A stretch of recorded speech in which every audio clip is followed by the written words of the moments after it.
All right, so this deep dive is all about you. You ready for this? I'm ready. Let's do it. We're going deep on Eugene Blake, American serial killer.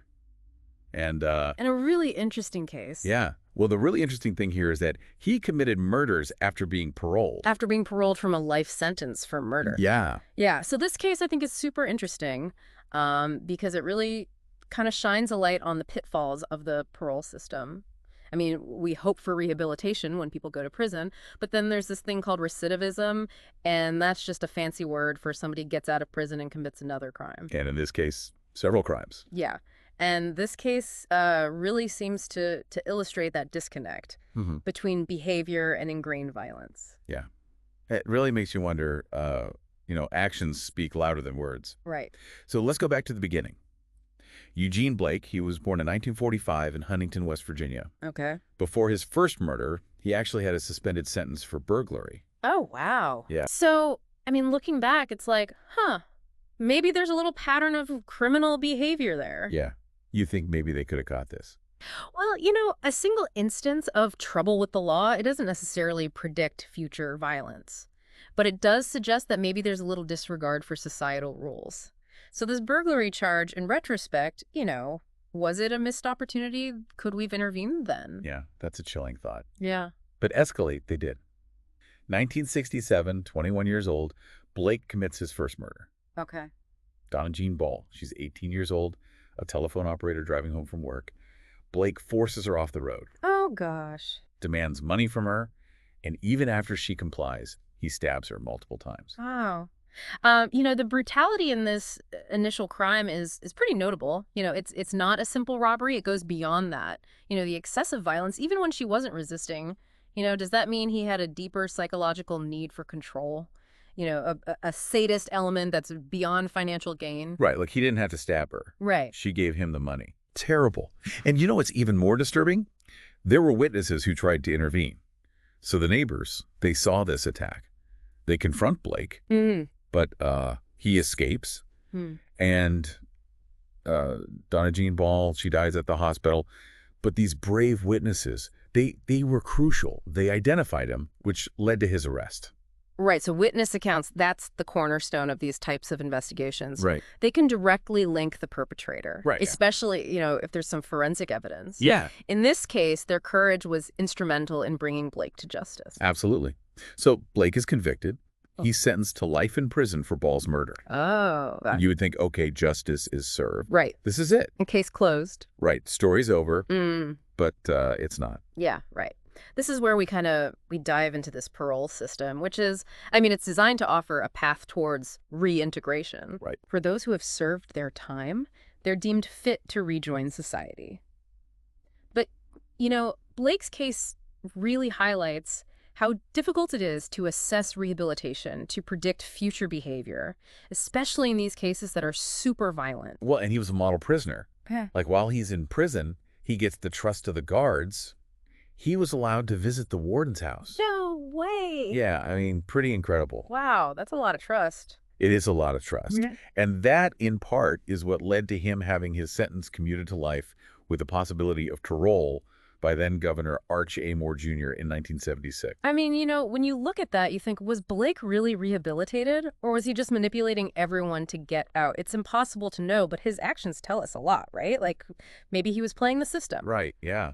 And he was paroled in 1979, relocated, first to Morgantown, then to Wheeling, West Virginia. Oh, And get this, he gets a bar license. What? Even though he has this felony conviction. oh my God. But just a week after arriving in Wheeling. So he doesn't waste any time. No. His past kind of bubbles up to the surface. Tragic consequences. Right. You see this a lot, unfortunately. Somebody gets out, and then very soon after, they're committing another violent act. And it makes you think, okay, what's going on with this risk assessment? Like, what's the level of monitoring for people who get out after doing time for violent crimes? Right. Like, are some people just fundamentally unable to escape their violent past? Yeah. Yeah, just a scary thought. And in March of 1982, that past caught up with 21-year-old Mark Withers in Bridgeport, Ohio. Okay. Withers was sitting with a 17-year-old girl in a parked car when Blake approached them. Demanded money. And then he shot Withers and raped the young woman. Oh my gosh. Yeah. Just terrible. So this is a definite escalation of violence. Right. Indicates a pattern of predatory behavior. Totally. Just a Wow. callous disregard for human life. Yeah, it's hard to fathom that kind of cruelty, but thank goodness the young woman survived. Oh, good. She reports it to the police, but the case goes unsolved for over 2 decades. Wow. So this is where forensic science comes into play, right? Yeah. I mean, time is a huge factor in these cases. But as technology evolves, sometimes you get these breakthroughs. Right, And for Blake, it's going to be DNA evidence. right. But before we get to that, there's another tragic chapter in this story that we got to uncover. Yeah. You're right. 2 years after the attack on Withers, 1984, 13-year-old Marianne Hope Helmbright. She was found, raped, and murdered in West Virginia. That is awful. So young. And, when you target somebody that young and it's that violent, you got to think this is a seriously predatory behavior pattern. It's like, okay, this is somebody who's driven by something really dark and they are a real threat to society. No matter the consequences, they're still going to do this. Yeah, it's very disturbing. And, those consequences did come for Blake. He was indicted for her murder and 2 counts of statutory rape in 1985. Okay. But he doesn't plead guilty until 1997. 12 years later. Yeah. And receives a sentence of 15 years to life for these crimes. I mean, that's a pretty long time between the indictment and the conviction. It really makes you think about how complex these legal proceedings are. It's tough to gather evidence sometimes. And, the victims' families, they're waiting and waiting for justice. Right. And they want some kind of closure. Exactly. And it just takes so long. Yeah. It's a reminder that justice can be really slow. For sure. Lots of obstacles. Yeah. But even as Blake faced justice for Helmbright's murder, those past crimes, they were still kind of looming in the background. Remember that cold case in Ohio? Yeah. Mark Withers? Yeah. Well, 2008, DNA technology, it caught up with Blake. Finally. Right. Wow. This is a great example of how science can help us find justice, even years after a crime. Right. So they had DNA evidence from the crime scene. Yeah.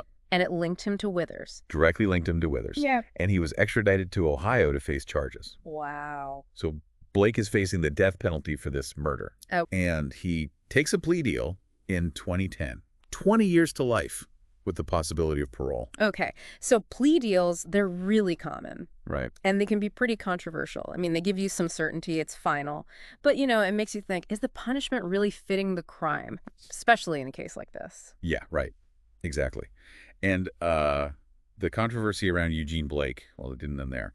In 2022, he applied for parole. He did. He did. Wow. And this just ignited protests from the prosecutor, from the families of his victims. Well, yeah, I mean, of course. Think about it. Somebody who's committed these horrible acts might be released back into society. I mean, it's terrifying. And for the families of the victims, it must be just awful. They have to relive the trauma and the community. They got to grapple with the possibility that this could happen again. Right. And Belmont County prosecutor Kevin Flanagan, he said it best. He said, quote, monster. Yeah. And he pointed to the fact that Blake committed 2 more murders after being paroled for his first murder. Right. So this whole thing about repeated violence after getting a second chance, it really gets at the heart of the issue with parole. Like, how do we balance the fact that somebody might rehabilitate with the very real need to protect everybody? It's like this impossible choice. Yeah. So, I mean, here we are. We've got this guy, multiple murders, served time, got out, committed more crimes, and now wants parole again. It makes you think, how well is this rehabilitation thing really working? How good are we at evaluating and managing people like Eugene Blake? Yeah. And it raises a lot of questions about, I don't know, about our system. Right. Is it working? Yeah. Like, is it doing what we want it to do? Yeah. That's the real question. And can people really change? I mean, that's the million-dollar question, isn't it? It is. Can people really change? I mean, that's what we hope for. Yeah. But how do we know? Yeah. And if they can, how do we measure that? I mean, Yeah. what does they even look like? How do we balance, the hope for redemption with protecting everybody? Right. It's tough. It is tough. Because we want to believe that people can change. Yeah. Right. But then you have a case like this, and you're like, wait a minute, is that really possible? Blake's case really makes us wonder, Yeah. it's scary. It is. It's scary because he fooled everybody, He right? did. He was a model prisoner. He had everyone's trust, even visited the warden's house. It makes you think, how do people who can do such horrible things, how do they get away with this? How do they act so normal? It's like they're wearing a mask. Exactly. Right. Like they're hiding their true selves. Yeah. Some people, especially, folks with psychopathic tendencies, they're really good at manipulating others. They know what to do, what to say to get what they want. And it looks like Blake was a master at it. Like he knew Yeah. exactly how to play the good inmate role so he could get out. Yeah. And the system is designed to evaluate, based on behavior. Right. But how do you know what's real and what's not? Right. Yeah. It makes you think, what are the problems with the parole system itself? Like, how does it work? And where are the weak spots? Especially when we're talking about violent criminals. Right. Yeah. I mean, it's designed to help people reintegrate back into society, right? That's the goal. Yeah. The idea is that people can change, Right. learn from their mistakes, Right. and that rehabilitation is worth it. But how do you really know? The parole boards, they look at everything like, what was the crime? Right. How'd they behave in prison? Were Yeah. there any psych evils? Right. Remorse? And of course, the big one, are they going to be dangerous once they're out? Right. It's a lot to consider. Yeah. But in Blake's case, it seems like they missed something. They didn't see how dangerous he was. Right. And, sometimes I think about it, I think that, this whole predicting violence thing it's so hard, even for the experts, There's no magic formula. We can't see into the future. Right. I mean, psych evils, they can be helpful, but they're not perfect. And like we saw with Blake, people can fake it. Right. And then there's, the behavior in prison. Like we said, Blake was a model prisoner. Right. So how do you tell if someone is truly changing or just playing the game to get out? So is there a way to make this process better? I mean, can we make it better at identifying the dangerous people? Like, are there any tools or strategies that can give us a more accurate picture of what someone might do once they're released? There are some things we can do. One thing that's promising is, developing better risk assessment tools. Mm-hmm. Ones that go beyond just gut feelings and use real data. Yeah. Look at patterns and factors that have been shown to predict recidivism. That can help make parole decisions more objective, more evidence-based. So you're talking about like a scientific approach. Exactly. And another thing we could do is, once people are released on parole, we need better monitoring and support, like regular check-ins, making sure they're going to their rehab programs and, making sure they have access to mental health services. It's all about creating a structure so they're accountable. It encourages positive change and reduces the chances that they're going to reoffend. It sounds like we need a more comprehensive approach. Yeah. One that considers, not just the person, but also all the things in their lives that might lead them to commit crimes. Right. Things like, poverty, lack of education, job opportunities, even trauma. It's a cycle, and to break it, we need everyone to work together. The police, social services, mental health folks, and the community. So it's more than just locking people up and hoping they come out better. Yeah. It's about creating a system where people can actually change and thrive. Exactly. We have to believe in that possibility. And what about the victims, their families? Where do their voices fit into all of this? How does the parole system consider what they've been through? The victims are essential to the parole process. Their trauma, their need for justice, their safety, all of it matters. In a lot of places, they can submit impact statements to the board, talk about how the crime changed their lives. They might even get to speak at the parole hearing and address the board directly. Their perspective is really important, not just because it's fair, but because it helps the board make better decisions. So we're trying to find this balance. Right. The rights of the person who committed the crime, the possibility that they might change, and the need to protect everyone and honor the victims. It's a lot to think about, and Blake's case really shows us how important these decisions are. It does, and it highlights how hard it is. It's a reminder that even with all the safeguards in place, sometimes things go terribly wrong. Yes, sometimes the system fails and people get hurt. And it leaves you wondering, what can we do to prevent this from happening again? What are the next steps to make things better? That's the question, right? What can we do? Yeah. How do we make the parole process better? How do we stop people from reoffending?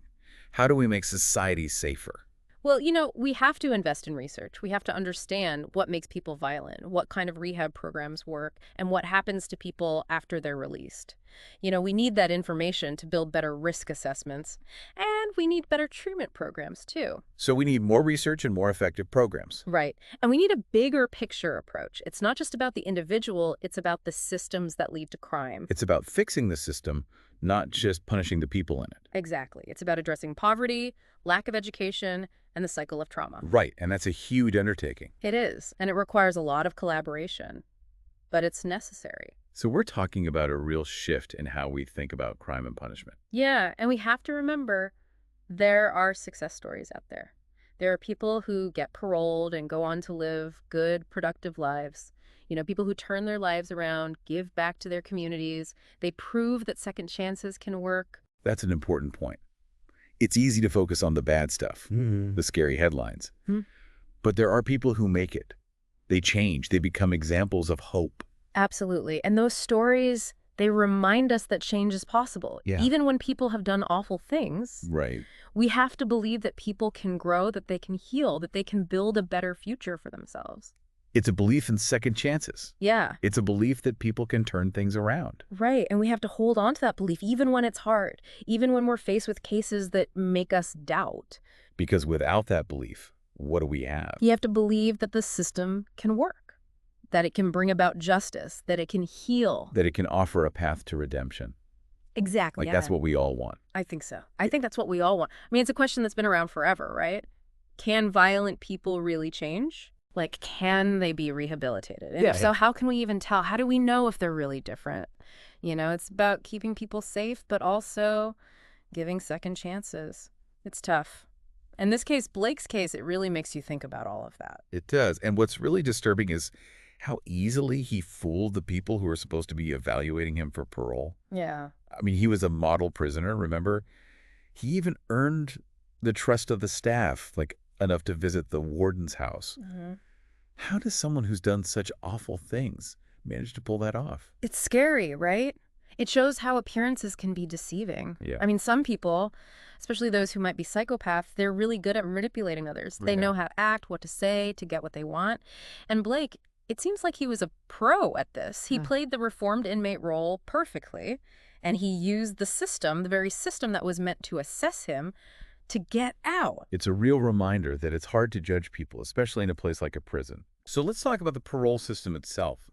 How does it work? And what are the weaknesses, especially when dealing with violent criminals? So, in theory, the parole system is supposed to help people reintegrate back into society. Right.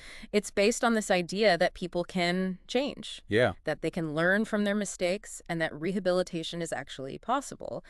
So, when the parole board is looking at an inmate, they have to consider a ton of factors. Okay. Like, what was the crime? Right. How'd they act in prison? Psych evils? Do they show remorse? And the big one, are they a danger to the public if we let them out? Right. It's a lot to weigh. It sounds incredibly complicated. It is. And in Blake's case, it seems like they made a mistake. They didn't see the danger he still posed. Right. And that happens. Predicting violence is one of the hardest things to do. There's no perfect way, no crystal ball to tell us what someone's going to do. And, the psych evals, they're not perfect either. They can be subjective and people can manipulate them, like we saw with Blake. And remember how he was a model prisoner? Right. Well, that can be misleading too. Someone can act good just to get out. Right. Just playing the game. Exactly. So it's tough to know what's real and what's not. So are there ways to make the parole process better? Can we improve it to be more accurate, to really identify the people who are still a danger? Yeah, I think there are definitely ways to improve. One big thing is to develop better risk assessment tools. Okay. We need tools that use data, not just gut feelings. Things that look at the actual factors that predict if someone is going to reoffend. That can help make the parole process more objective, more scientific. So using evidence instead of intuition. Exactly. And then once someone is out on parole, we need to do a better job of monitoring and supporting them. That means regular check-ins, making sure they're participating in their rehab programs, and having access to mental health services. It's about creating a structure that promotes accountability and helps people stay on track. It sounds like a more holistic approach. Yeah, absolutely. We need to look at the whole picture, not just the individual. We have to address things like poverty, lack of education, job opportunities, and trauma. All of these things play a role. It's about creating a society where people have the support they need to make positive changes. Exactly. And it's a big task, but it's one we have to take on. We can't just lock people up and expect them to come out better. We have to invest in solutions that actually address the root causes of crime. Right. And what about the victims and their families, where do they fit into this process? How does the parole system take their experiences into account? Their voices are incredibly important. I Yeah. mean, in many places, victims have the right to submit what are called impact statements to the parole board. And in these statements, they can talk about how the crime has affected their lives, the trauma they've experienced. They might even get to attend the parole hearing and speak directly to the board. Wow. It's essential that they have this opportunity, not just for their own healing, but also because it helps the board understand the real human cost of these crimes. It's a reminder that these aren't just abstract cases. There are real people who have been hurt, and their pain matters. Absolutely. And I think it's important to acknowledge that balancing all of these factors, the rights of the offender, the possibility of rehabilitation, the safety of the community, and the needs of the victims, it's incredibly difficult. It sounds like one of the toughest jobs imaginable. It is.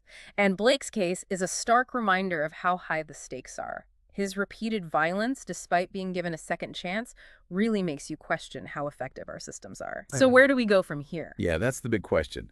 What can we do to prevent these tragedies from happening again? Well, that's something that keeps a lot of people up at night. Rightfully so. There's no easy answer, no magic solution. But there are things we can do. What are some of those things? What can we do to make the parole process better, to reduce recidivism rates, to create a safer society? One crucial step is to invest in research. We need to really dig deep and understand what leads to violence, what kinds of rehabilitation programs actually work, and what happens to people after they're released. We need that data to develop better risk assessments and treatment strategies. It sounds like we need a more evidence-based approach. Exactly. We need to move away from guesswork and gut feelings and towards a more scientific understanding of criminal behavior and rehabilitation. So we're talking about a real shift in how we approach this issue. Yeah, a paradigm shift. And it's not just about the individual. It's about addressing the systemic factors that contribute to crime and violence. We have to tackle issues like poverty, lack of access to education and employment, and the cycle of trauma that often perpetuates these problems. It's a complex problem that requires a complex solution. It does. But I think it's important to remember that there are success stories out there. There are people who are released on parole and go on to lead productive, law-abiding lives. That's a good point. We can't forget about those stories. They're the ones that give us hope. They prove that change is possible, that rehabilitation can work. They remind us that even in the darkest of circumstances, there's still the possibility of redemption. Right. And I think that's a message we all need to hear. Yeah, it's a tough balance. You want to hold people accountable, especially when we're talking about such awful violence. But you also want to believe that people can change, that they can turn their lives around. Blake's case, though, it makes it hard to reconcile those two things. It really does. You hit the nail on the head. It's one of the biggest challenges in criminal justice, right? How do you balance punishment with rehabilitation? How do you protect people but also give second chances? And with violent crimes, it's even harder. You have to think about the victims, their families, their pain, their fear. But you also have to consider that the person who committed the crime might be able to change. Right, and that brings up a really important point. The impact on the victims and their families. I mean, can you imagine the feeling of knowing that the person who hurt your loved one, who maybe even took their life, could be walking free? How does the parole system take their experiences into account? Well, their voices are absolutely crucial. Right. I mean, there are often victim advocacy programs that help families navigate the whole parole process. They make sure that their voices are heard. Victims have the right to submit impact statements to the parole board, describing how the crime has affected them. And in some cases, they can even attend the hearings and speak directly to the board. It's so important for them to be able to share their stories, their pain. Yeah, it really is. It's a reminder that we're dealing with real people, real lives, and their experiences have to be part of the process. It's hard to imagine making those decisions, deciding who's safe to release and who's not. Are there specific things that parole boards look at when they're trying to make these really tough calls? Oh yeah, they look at a whole bunch of stuff. They consider the original crime, the inmate's behavior in prison, their involvement in rehab programs, psych evaluations. They also factor in things like age, support system outside, job prospects. It's a lot to juggle, and honestly, there's always a chance they could get it wrong. Sounds like trying to predict the future. Yeah, in a way it is, and like we saw with Eugene Blake, sometimes the system makes mistakes, tragic mistakes. It's a sobering thought. It really is. It highlights the limits of what we can know, what we can control. But I don't think it means we should give up on rehabilitation altogether. We just have to keep trying to improve our methods to make them more reliable, more accurate. So more research, better risk assessments, more support for people who are released. Exactly. And maybe even a shift in how we think about crime and punishment as a society. It's a conversation we need to keep having. Well, I think this deep dive has definitely given us a lot to think about. Eugene Blake's case, it's not just about one man's crimes. It's about all these bigger issues, the nature of evil, the possibility of change, the whole idea of justice. Yeah, it really forces you to confront some uncomfortable truths. And hopefully it also inspires some hope. The hope that we can learn from these tragedies and build a system that is both just and compassionate. A system that protects the innocent and offers a chance for redemption. Exactly. Well, thank you for joining us for this deep dive. We hope this has encouraged you to learn more about Eugene Blake's case, the parole system, and all the questions it raises. Keep learning, keep thinking critically, and stay engaged in the pursuit of a better world.